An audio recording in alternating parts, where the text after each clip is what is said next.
Masih bersama Wakil Rakyat Bicara di Bagus Podcast. Sapro bersama anggota DPRD Banten dari fraksi PD Perjuangan Pak Haji Mansuri. Pak Haji, ini ngomongin akhir tahun ini. Ada agenda libur panjang nih, akhir tahun, pergantian dari 2025 ke 2026. Kemudian juga ada hari besar Natal untuk umat Kristiani, kita juga akan menyambut Ramadan, akan Idul Fitri. Setiap mau menyambut event-event keagamaan, harga-harga sembako juga naik. Ya. Tambah juga akhir tahun Desember, Januari, puncak musim penghujan. Harga sembako kalau sudah naik jarang turun lagi, Pak Haji. Ya. Tapi masyarakat meskipun teriak sembakonya selalu meroket, tetap butuh liburan. Ya. Bagaimana Pak Haji agar pemerintah ini kan setiap tahun selalu terjadi. Kalau mau Lebaran harga naik, mau Natal harga, mau tahun baru harga naik. Gimana sesungguhnya masukan dari wakil rakyat agar ayo dong, kalau memang nggak bisa mengendalikan harga, ya minimal diperbanyaklah operasi pasar untuk masyarakat. Sebenarnya solusi pasar murah dari kabupaten, provinsi ataupun dari 8 kabupaten kota yang ada ini itu sesaat saja. Contoh Provinsi Banten keterbatasan tadi tuh, terbatas anggaran, ya kan, tidak terus-terusan disamai memberikan itu umpamanya. Keduanya juga sekarang ini mungkin lebih parah dibandingkan tahun-tahun kemarin. Prediksi saya ya, kenapa? Satu sisi program pemerintah pusat tentang MBG.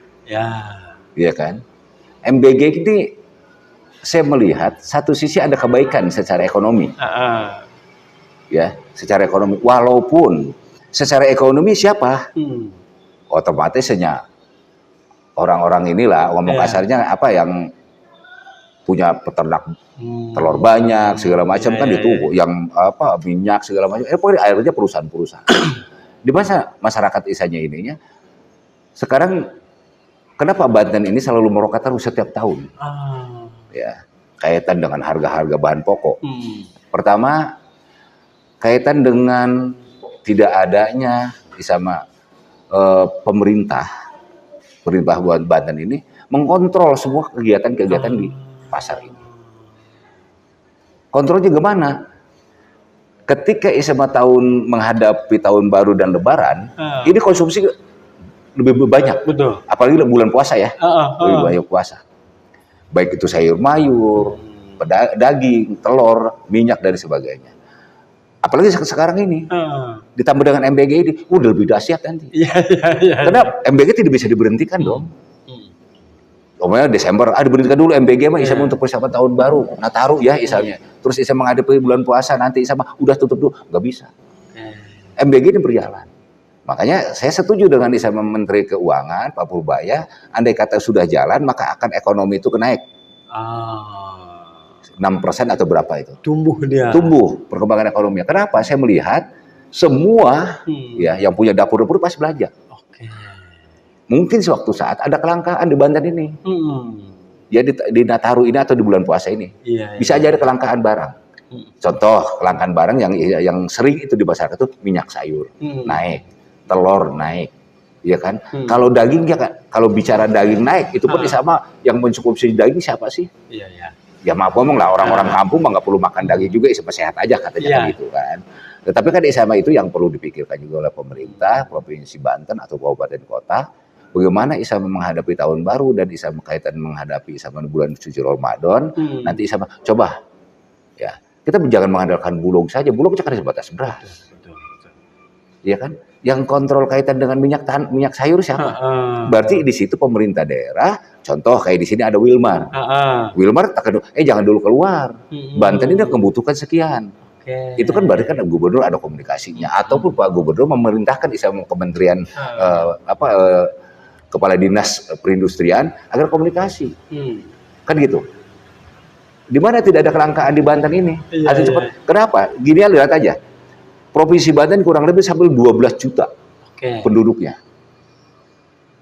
Bang Sapro pernah nggak melihat sama peternak ayam yang sekian ratus hektar ayam petelur? Belum. Nggak ada. masyarakat butuh. Ya. Masyarakat Banten butuh telur. Hajatan, Ya. MBG, Ya. bener nggak? Artinya itu mengonsumsi yang lainnya, sama hariannya, walaupun persentasenya ada yang makan telur, ada yang enggak kan gitu kan. Pedagang kue, ada enggak? Iya, Petelur, ternak petelur di Banten yang besar sampai 100 hektar gitu. Enggak ada. Enggak ada, benar. Sayur mayur di Banten mana? Dari daerah lain gitu. Ada enggak ikonnya bahwa Banten bisa penghasil sayur mayur apa kol, kubis? Enggak ada. Iya, benar. Berarti kita mengkonsumsi saja, kaitan dengan yang lainnya tidak ada.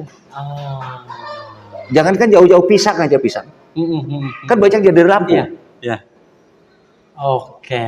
Nah, di Banten ini petaninya memang satu sisi petani tradisional yang punya lahan 1 petak atau paling banyak 1 hektar, 2 petak kan gitu. Nggak ada yang namanya kayak petani-petani di luar. Keduanya memang kaitan dengan itu bahwa kayak di daerah Jawa, daerah Bromo, di sana kan dingin. Itu petani di sana masif kan, kalau nanam ini menanam kubis-kubis semua kan. Nah, ketika langsung dijual, ada yang penampungannya. Di kita ini serba miris di Banten ini apa yang dijadikan. Saya juga sempat juga gini, Bang. Ketika dengan teman-teman MBG yang dapur-dapur itu, awas hati-hati nanti ke depan bagaimana. Kalau sudah kolosal, semua sudah jalan, dari mana bahan baku? Itu gampang, nanti juga katanya Tara tinggi dari mana? Dari Jawa. Emang di Jawa nggak membutuhkan itu?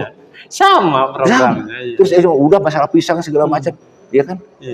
Kayak semangka aja, di semangka di Banten ada nggak? Sampai sama ratusan hektar petani semangka untuk Banten? Nggak ada. Paling mungkin ada 1 petak, 2 petak, 3 petak, mencukupi tidak.